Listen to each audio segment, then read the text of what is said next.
Hey, boys and girls. It's time for Uncle Jay Explains the News. Now here's the guy who helps little minds understand big news stories, Uncle Jay. Hi, boys and girls, and welcome to the first full week of spring. The days are lasting longer, and there's a little more sunshine every day. Perfect timing, really, for the release of the Twilight DVD. Well, Uncle Jay's news word for this week is, no surprise here, madness. Now, normally this word this month reminds everybody of course, how every March we honor higher education by recognizing those students who get into college regardless of their academic ability. But lately, the news has had lots of other kinds of madness. For instance, America pretty much went crazy when it came out that some of the people who destroyed our economy got paid extra for doing it. The Congress demanded to know what idiots approved this. Oh, we did. Well, then the voters demanded to know what idiots elected these idiots. Oh, we did. Well, do something. And so an angry Congress, showing their madness, sort of did something.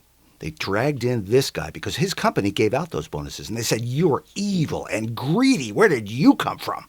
He said, "You hired me after you bailed out the company, and you approved those bonuses before I ever got here."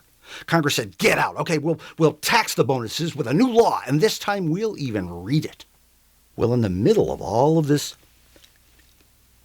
President Obama was on a goodwill tour of another troubled land, and he said he really didn't want to predict what the future might hold for that bill, but he did say that his Treasury Secretary, Tim Geithner, who some people say should resign, has his complete support. The president has 100% confidence in him, doesn't want him to spend more time with his family, just yet.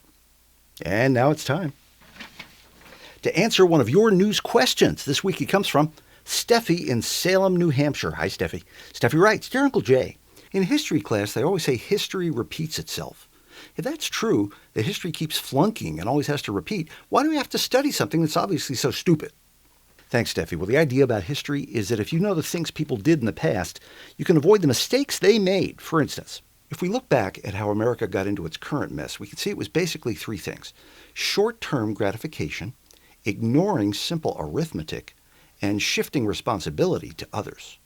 Our leaders say they've learned from history, and so they have these solutions: quickly passing legislation to address the crisis, spending based on accurate economic forecasting, and regulating the businesses that got us into this mess. Oh, and re-electing everybody. Don't forget, you can send your questions and see more at www.unclejexplains.com. Check back every Monday when Uncle Jay explains the news. And remember, a great kid is great news.